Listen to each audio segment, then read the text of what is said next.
first of all, two gentlemen here. It's Christian Winter from CARIAD, head of radio in CARIAD, Volkswagen Group. And we have Ken Lloyd, our US lead for partnerships here in the US, standing in for Yann. It's, as you've probably already noticed, it's a bit different between those guys. Yann, French-speaking, French native CEO of our company. He's unfortunately in France, and his doctor said, "You're not with that back. You're not going anywhere. You'll be stuck in the U.S." And wouldn't be the worst, but yeah, that's the reason for him not being here. Then you know. Okay, I'll start with you, Christian. Before we go into the technical and all the boring stuff, why do you love radio? Well, I love radio because it's, easy access. You go to your car and it's immediately there. It's connecting you with your local community. And yeah, it can surprise you. I've learned a ton of new songs on the radio with a passionate moderator on the program. So that's why I love radio. And what's your favorite station? It's a German one. German. Yeah, and it's actually not about music. It's about more science, and it's called Deutschlandfunk Nova, and it's a very cool program targeted, I guess, at my age. And yeah, youngsters. Fine. Perfect. Thank you. What about you, Ken? Your favorite station and your radio, love for radio? My love for radio. I grew up in New York, grew up in the Bronx, and I can always remember dancing in the basement to music. Can we see that radio, please? No. Moves. Maybe later. Okay. Sure. And radio has always been free. And there was a time when you could discover great new music via radio. And so it's always been a passion of mine. I remember graduating from college and trying to work with or get an internship at a station here in New York with a gentleman by the name of Charles Warfield, who is well known in the industry.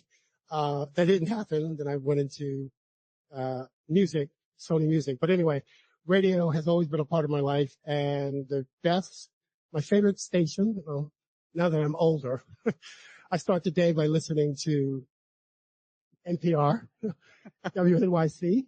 But then I will veer over to 107.5 WBLS, celebrating its 50th year in existence. And also I'm a big fan of Z100. Cool. Everyone from New York is, isn't it? Yes. You mentioned NPR. Any news we could share with the audience today if they haven't seen it already? No news. No, literally we announced this morning that we officially have signed our partnership with NPR. They are our first big broadcaster here in the U.S. to sign with Radioplayer. So we're excited about that. And that's an applause, isn't it, guys? Come on. And they will be the first of many to come. So we're excited to work with them and get that going here in the U.S. Great. Congrats. Right? It was a team effort. Well done. Well done. Thank you, Brendan. Congrats to NPR as well. Yes. Okay. Looking forward to that. Well, let's be talking about what we're supposed to be talking about today, then. Hybrid radio and why that's shaping the future of radio as it is. First of all, Christian, what is it? Hybrid radio. Without becoming too technical, but still, yeah. Yeah, that was the introduction chapter of my masterpieces, I guess. I know.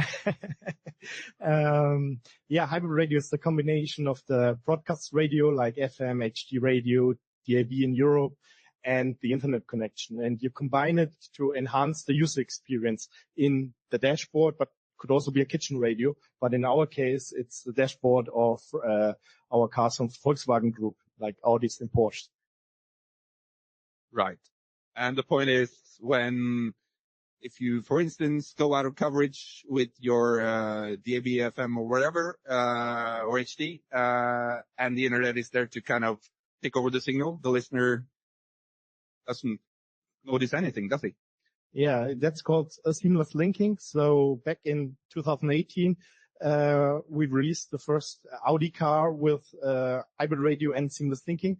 But I say hybrid radio is more a term of combining broadcast with internet. It's one part. That's a key feature of it. So you're leaving the reception area, the system links to online, but it also, hybrid radio gives the ability to either have station logos, imagery of your station there with a high resolution in the dashboard, but also like receiving live data regarding the station.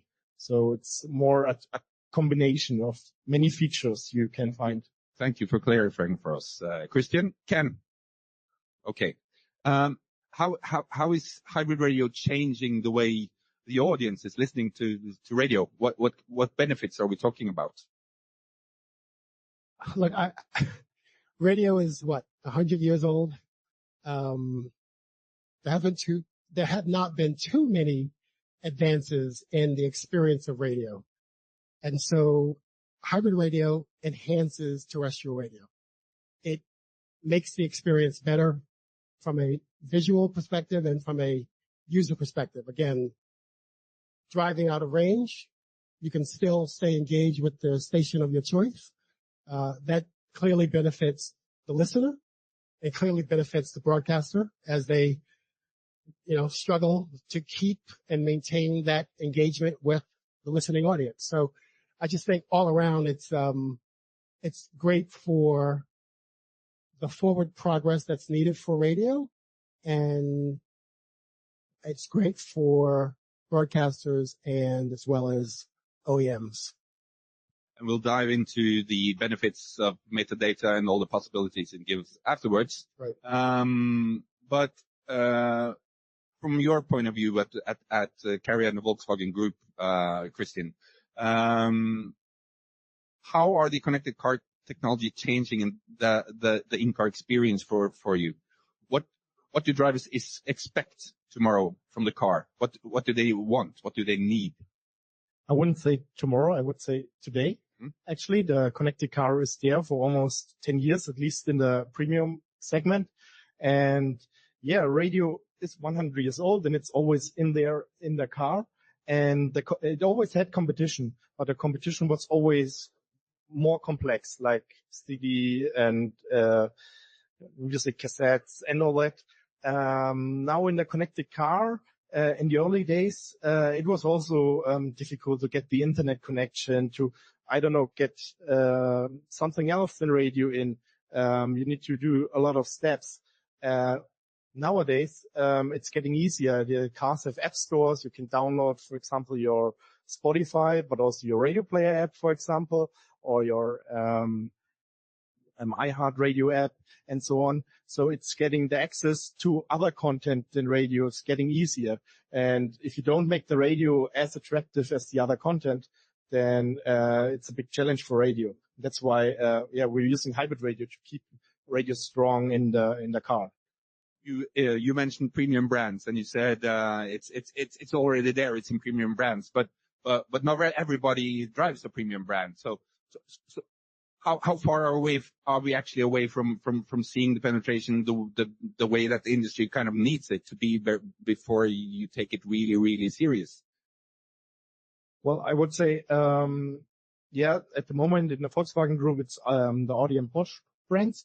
But in the future, there will also be more Volkswagen, and in Europe, then we have Skoda and Cupra there as well. So it's all a matter about the rollout and about time. So cars have life cycles, and the infotainment system have life cycles like 8 years, normally 4 years. 4 years, the car gets a refresh, and in every 6 to 8 years, it gets a whole new model. And depending on that time frame, there are changes. And you start with the technology normally from top, from the premium brands, and now we're rolling it out, not just in Europe, but also in the US as well on the volume brands. Cool. This is, we're on the road. We're on the road already here in the US. Yeah. Okay. Yeah. Glad to hear that. Let's move then over to the role of metadata and the importance of metadata. And to you, Ken, why is metadata so important for the future radio in car dashboards? Why this? It's a big difference.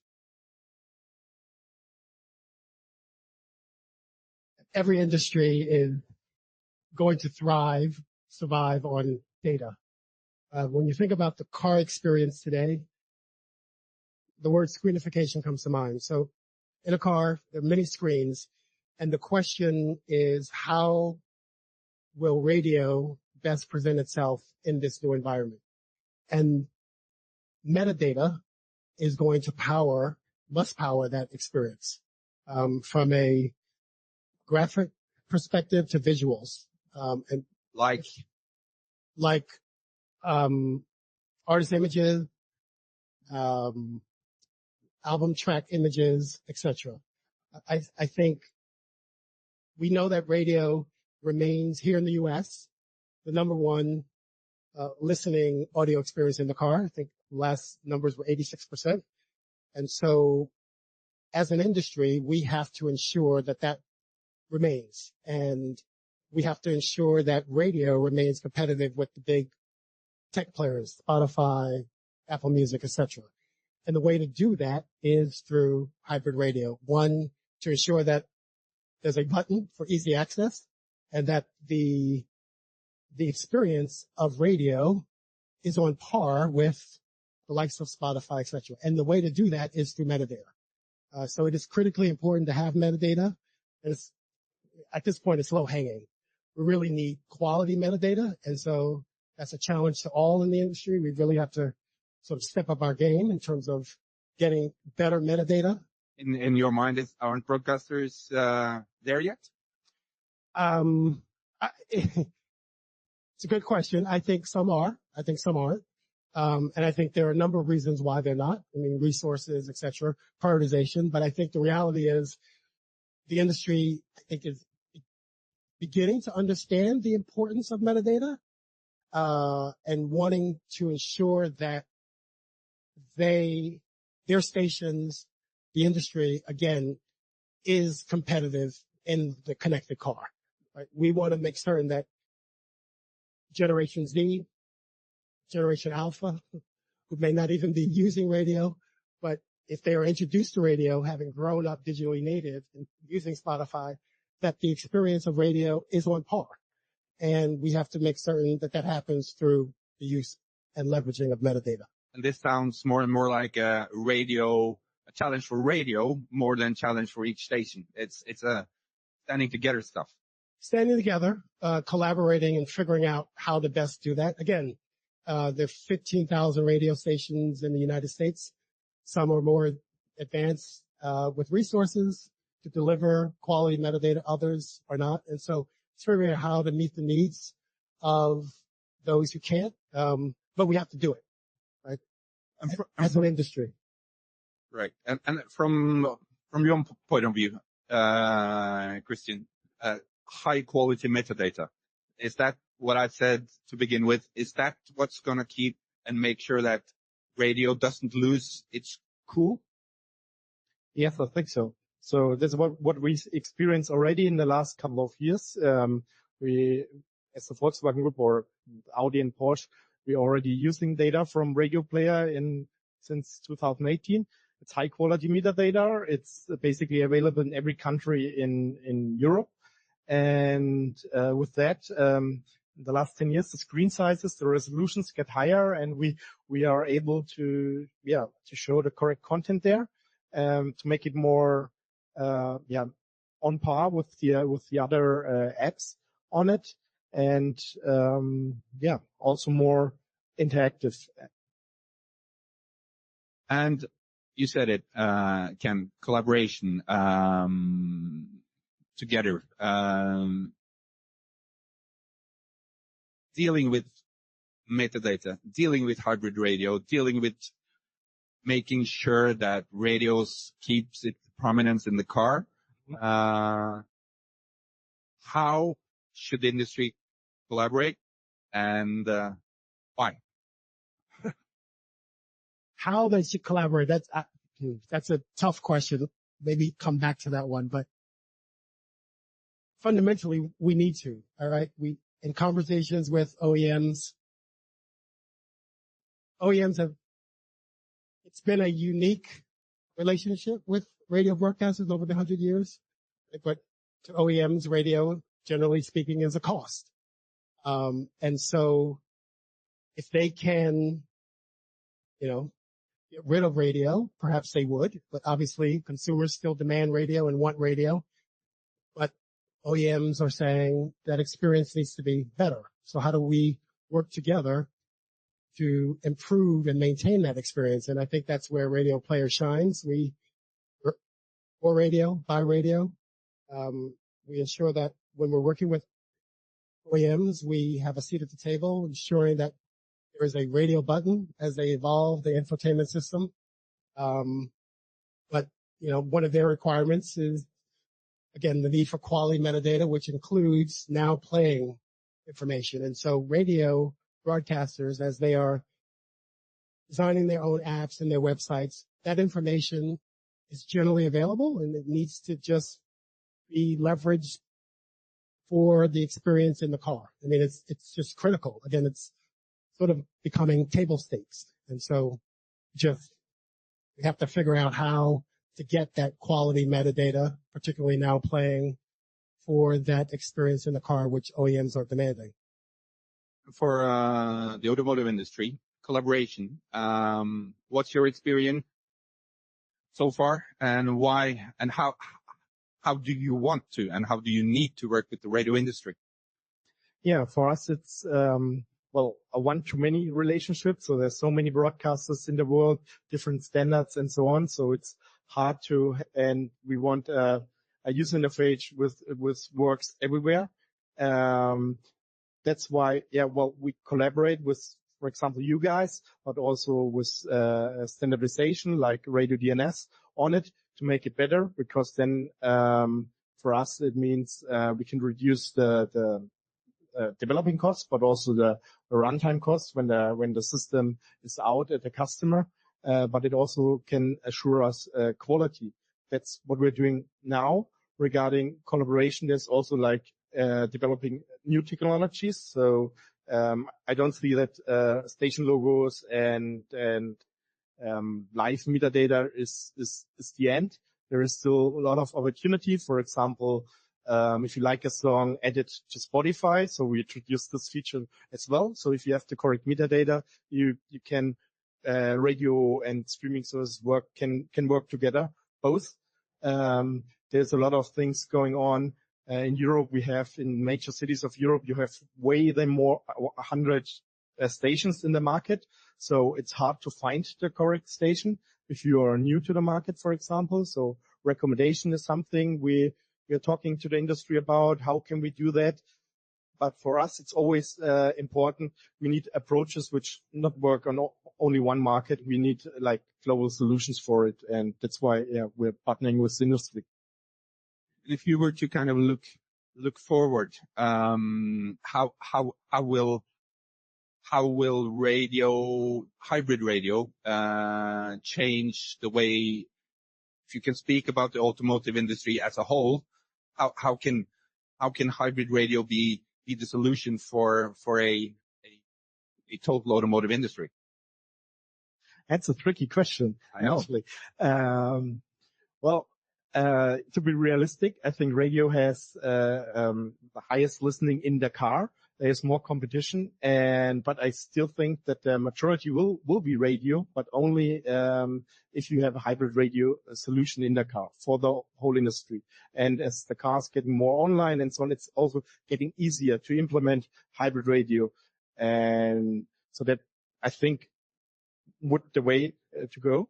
But one important thing is, as I think Ken mentioned, radio is a cost for the car manufacturers. So I don't see any additional licensing costs on top of for a car manufacturer to integrate hybrid radio, because then you would, invest the money otherwise in other licenses of different services in the entertainment system. Now that we're talking about money, Ken, Will hybrid radio, the change of the connected dashboard, do something with radio's business model or possibilities when it comes to monetization? It's possible. I think, again, data will sort of determine that. We recently have built a data platform that's going to be powered by the the data that we get from broadcasters. They will have access to that. It will allow them to ideally make wiser programming decisions, and help in their conversations with their advertising partners. And as you think about hybrid radio and sort of that experience of driving out of market, and the question becomes, well, that inventory, that local inventory that previously is untapped, is there an opportunity to engage with the OEMs in a different sort of business model? TBD, but again, I think hybrid radio provides that avenue for conversations, but certainly at a minimum, it gives the broadcasters access to their own data to make decisions that will help their business at a minimum. And you spoke about data for the radio stations, and how do you think data will kind of change the importance of data for the broadcast industry? Again, I think it's radio stations live and breathe on data. Everyone industry lives and breathes on data, and so I think as the industry continues to deal with headwinds, continues to face challenges with listenership, etc., having greater insight into what the listeners are doing, particularly in an experience where the majority of listening is happening, gives them an opportunity to just, again, make better programming decisions, and also perhaps, again, have greater opportunities to work with advertisers in different ways. And speaking about live data from our data platform, what kind of data are we talking about? We're talking about data that includes where individuals are listening, what they're listening to, time of day, any and all relevant data and KPIs associated from that listening event would be available and would be important in their processing of how to be better, how to keep listenership, and frankly, how to improve their advertising opportunities. Try and round things off, Christine. If you were kind of to conclude upon after the discussion today we've had together here now, what would be your key takeaway from this day at NAB New York, going back to headquarters in Germany? What's your main message to your colleagues?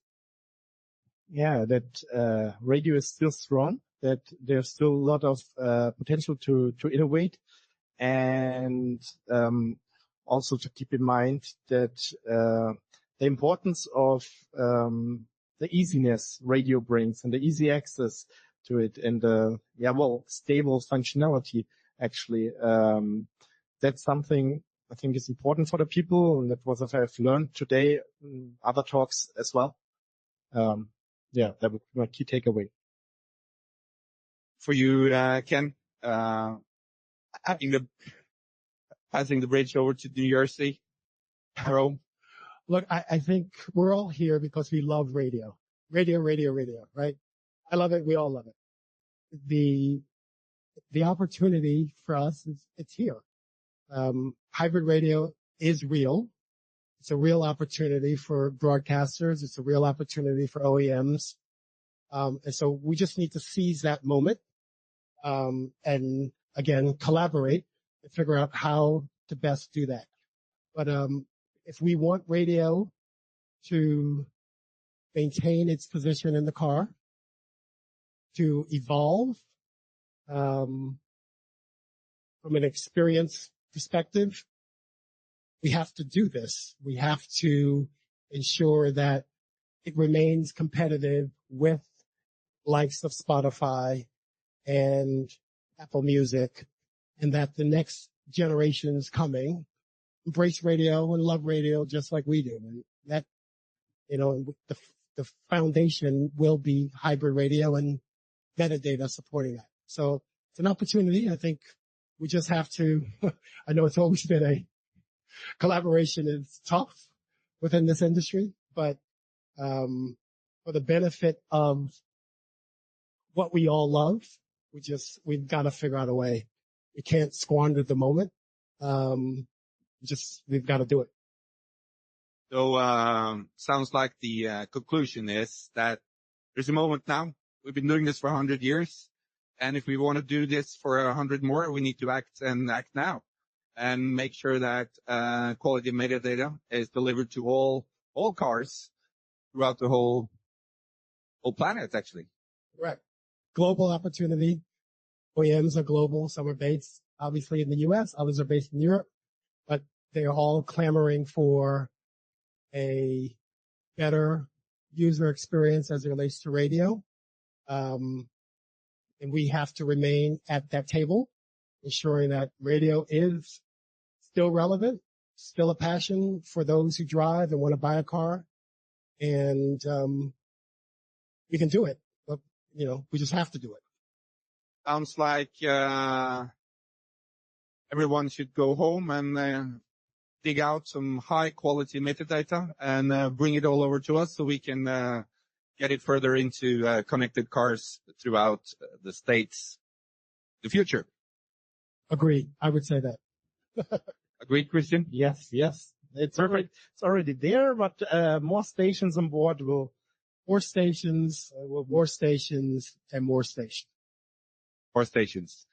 Thank you all for coming. I know Christian and Ken will be on the back here, ready for any one-to-one talks if anyone wants to ask questions or comment. So please do that. And again, enjoy some fantastic hours of this day and have enjoyable NAB New York tomorrow as well.